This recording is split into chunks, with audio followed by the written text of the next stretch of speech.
மக்கள் நல்வாழ்வுத்துறையில் ஒரு அங்கமாக செயல்பட்டு வருகிற உணவு பாதுகாப்பு துறையின் சார்பில் இன்றைக்கு சாலையோர உணவு வணிகர்களுக்கான விழிப்புணர்வும் பதிவு சான்றிதழும் வழங்குகிற ஒரு நல்ல நிகழ்ச்சி மிக சிறப்பாக நடைபெற்று கொண்டிருக்கிறது.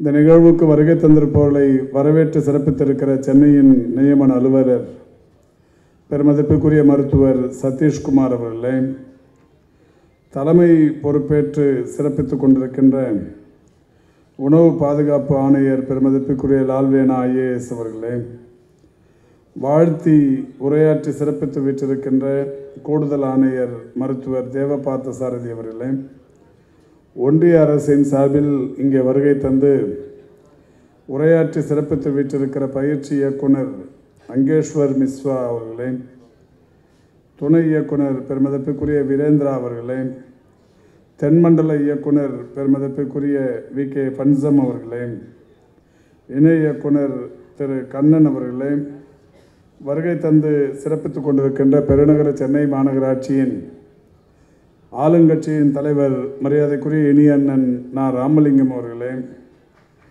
பெருநகர சென்னை மாநகராட்சியின் சுகாதார அலுவலர் பெருமதிப்புக்குரிய மருத்துவர் ஜெகதீசன் அவர்களே, வருகை தந்து சிறப்பித்துக் கொண்டிருக்கின்ற பத்திரிகை மற்றும் ஊடகவியலாளர்களே, சென்னையின் பல்வேறு பகுதிகளிலிருந்து வருகை தந்திருக்கின்ற சாலை ஓர வியாபார பெருமக்களே, வருகை தந்து சிறப்பித்திருக்கிற உங்கள் அத்தனை பேருக்கும் முதலில் என்னுடைய நன்றியையும் வணக்கத்தையும் தெரிவித்துக் கொள்கின்றேன்.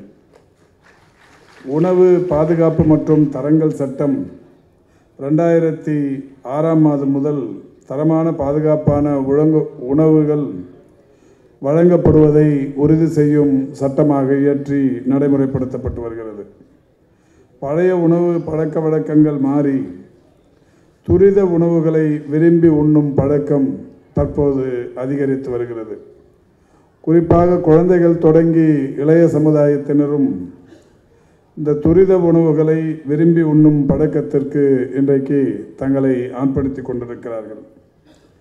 இப்படிப்பட்ட சூழ்நிலையில்தான் அந்த உணவு ஃபாஸ்ட் ஃபுட் என்று சொல்லப்படுகிற அந்த உணவு வகைகளில் பாதுகாப்பற்ற உணவுகள்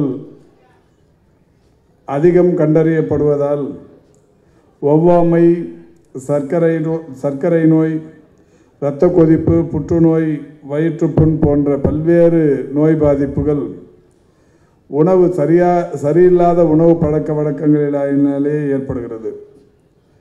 இந்த நிலையில் ஒவ்வொரு ஆண்டுக்குமே தமிழகத்தில் 1 லட்சத்திற்கும் மேற்பட்ட வகையில் வணிக நிறுவனங்கள் தொடர்ந்து அதிகரித்து வருகிறது.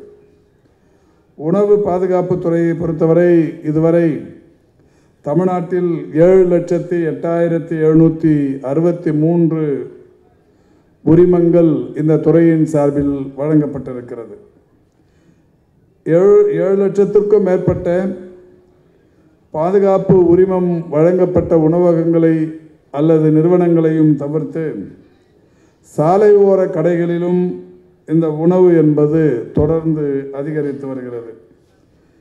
எனவே இந்த சாலை ஓர உணவகங்களில் பணியாற்றுபவர்களாக இருந்தாலும் அல்லது உரிமையாளர்களாக இருந்தாலும், அதேபோல் உணவகங்களில் பணிபுரிகிற தொழிலாளர்களாக இருந்தாலும் அனைவருக்குமே போதுமான பயிற்சி வழங்கப்படுவது என்பது அவசியமான ஒன்றாக இருக்கிறது. அதனால்தான் கேன்டீன், மெஸ், சாலையோர கடைகளில் பணியாற்றுபவர்களுக்கு இந்த பயிற்சிகள் வழங்கப்படும் திட்டம் என்பது தொடர்ச்சியாக இன்றைக்கு நடைமுறைப்படுத்தப்பட்டு வருகிறது. உணவு பாதுகாப்பு குறித்த பயிற்சி, உணவு தொழிலில் ஈடுபடுபவர்கள் தரமான பாதுகாப்பான உணவுகளை தயாரித்தலுக்கான பயிற்சி, சேமித்து வைத்தல், கையாளுதல் மற்றும் தன் சுத்தம் குறித்து பயிற்சிகள் வழங்கப்பட்டு வருகிறது. இந்த பயிற்சிகளின் நோக்கம் உணவு பாதுகாப்பு குறித்த பயிற்சி பெற்ற திறமையான மனித வளத்தை மேம்படுத்துவதுதான். அந்த வகையில்தான் இந்த சிறந்த மனித வளத்தை மேம்படுத்துவதற்குரிய இந்த பயிற்சிகள் தொடர்ச்சியாக இந்த துறையின் சார்பில் வழங்கப்பட்டு வருகிறது. உணவு பாதுகாப்பு மற்றும் தரங்கள் சட்டம் விதிகளை இந்த பயிற்சி பெறுபவர்கள் தெரிந்து கொள்வது அவசியம். இந்த பயிற்சியை பொறுத்தவரை நீங்கள் இப்போது ஒரு கிளிப்பிங்ஸ் ஒரு வீடியோ திரையில் பார்த்தீர்கள். 3 கட்டங்களாக பயிற்சிகள் வழங்கப்படுகிறது. அடிப்படை பயிற்சி, மேம்படுத்தப்பட்ட பயிற்சி, சிறப்பு பயிற்சி என்று 3 வகையான பயிற்சிகள் வழங்கப்படுகிறது. அந்த வகையில் 2021க்கு பிறகு இந்த நவம்பர் 24ஆம் தேதி வரை இன்று வரை 6323 பயிற்சி வகுப்புகள் தமிழ்நாட்டில் நடத்தப்பட்டிருக்கிறது. மாண்புமிகு தமிழ்நாட்டின் முதலமைச்சருடைய வழிகாட்டுதலோடு இந்த 6323 பயிற்சி வகுப்புகளில் எவ்வளவு உணவு வணிகர்கள் பயிற்சி பெற்றிருக்கிறார்கள் என்றால் இதுவரை 2,66,953 வணிகர்கள் இந்த பயிற்சியினை பெற்றிருக்கிறார்கள். இந்த ஆண்டு மட்டுமே 1403 பயிற்சி வகுப்புகள் நடத்தப்பட்டு 52,520 உணவு வணிகர்கள் பயிற்சி பெற்றிருக்கிறார்கள். பயிற்சி பெற்றவர்களுக்கு உணவு பாதுகாப்பு மேற்பார்வையாளர் எனும் சான்றிதழும் தொடர்ந்து வழங்கப்பட்டு கொண்டிருக்கிறது. அவ்வாறு சான்றிதழ் பெற்றவர்களை தங்களுடைய நிறுவனங்களில் பணியமர்த்தி கொள்ள வேண்டும் என்கின்ற அறிவுறுத்தலும் கடந்த காலங்களில் செய்யப்பட்டிருக்கிறது. இந்த அரசு பொறுப்பேற்றதற்கு பிறகு இந்த துறையில் பல்வேறு நடவடிக்கைகள் உணவு பாதுகாப்பு துறையின் சார்பில் எடுக்கப்பட்டு வருகிறது. உபரி உணவை வீணாக்கக்கூடாது, அதை மீண்டும் பயன்படுத்துவோம் என்கின்ற வகையில் ஒரு திட்டம் தீட்டப்பட்டது. அந்த வகையில் பெரிய பெரிய கூட்டங்கள் அல்லது அரங்க நிகழ்ச்சிகளில் ஏராளமான பேருக்கு உணவு தயாரித்து எதிர்பார்த்த அளவுக்கான கூட்டம் வராமல் போனால் தயாரித்த உணவு வீணாகி விடுகிறது. எனவே நீடட் பீப்புள் என்று சொல்லக்கூடிய வகையில் அந்த உணவு தேவை என்று காத்திருப்பவர்கள் ஏராளமான பேரும் இருந்து கொண்டிருக்கிறார்கள். எனவே தன்னார்வலர்களின் மூலம், தன்னார்வ தொண்டு நிறுவனங்களின் மூலம் வாகனங்களை வைத்து இந்த உபரியாக வீணாகவிருக்கிற அந்த உணவை எடுத்து சென்று தேவைப்படுபவர்களுக்கு தருகிற ஒரு நிகழ்வு என்பது இந்த அரசு பொறுப்பேற்றதற்கு பிறகு செய்து கொண்டிருக்கிறது. அந்த வகையில் இதுவரை 1,97,774 நிகழ்வுகள் மிக சிறப்பாக நடைபெற்று வெற்றிகரமாக இன்றைக்கு ஒரு 2 லட்சம் நிகழ்வுகளை நோக்கி அந்த திட்டம் பீடு நடை போட்டு கொண்டிருக்கிறது. 2 லட்சம் நிகழ்வுகள் என்றால் ஒரு நிகழ்வின் மூலம் ஒரு 100 பேருக்கு சராசரியாக தேவைப்படுபவர்களுக்கு இந்த உணவு வழங்கப்பட்டிருந்தாலும் அது இன்றைக்கு ஏறத்தாழ 20 லட்சம் மக்களுக்கு உணவை ஒருவேளை உணவையாவது தந்திருக்கிற ஒரு மகத்தான திட்டமாக இன்றைக்கு இருந்து கொண்டிருக்கிறது. அந்த திட்டத்தை நம்முடைய நியமன அலுவலர்கள் தொடர்ந்து கண்காணித்து கொண்டிருக்கிறார்கள். இந்த உபரி உணவை வீணாக்காமல் பயன்படுத்துவோம் திட்டம் என்பது இன்றைக்கு இந்திய அளவில் தமிழ்நாட்டில் செயல்படுத்தப்படுகிற சிறந்த திட்டங்களில் ஒன்றாக இருந்து கொண்டிருக்கிறது. அதேபோல் சற்றே குறைப்போம் என்கின்ற ஒரு திட்டம், அந்த திட்டத்தின் மூலமும் இன்றைக்கு முகாம்கள் நடத்தப்பட்டு வருகிறது. எண்ணெய், உப்பு, சர்க்கரை ஆகிய 3 வகையான அந்த பொருட்களை உணவுகளில் குறைத்து உண்ணுவது உடல் நலத்திற்கு நல்லது என்கின்ற விழிப்புணர்வை ஏற்படுத்தி சர்க்கரை, உப்பு, எண்ணெய் ஆகிய 3ஐயும் குறைத்து உண்ணுதல் வேண்டும் என்கின்ற வகையிலான விழிப்புணர்வு பிரச்சாரத்தை சற்றே குறைப்போம் எனும் தலைப்பில் நாம் இன்றைக்கு அதை நடத்த தொடங்கி கடந்த 3 ஆண்டுகளில் மட்டும் 26,258 முகாம்களின் மூலம் இந்த சற்றே குறைப்போம் முகாம்கள், விழிப்புணர்வு பிரச்சாரங்கள் மிக சிறப்பாக நடைபெற்றிருக்கிறது. அதோடு மட்டுமல்லாது இன்னொரு திட்டமும் இந்த அரசு வந்ததற்கு பிறகு நடைமுறைப்படுத்தியது.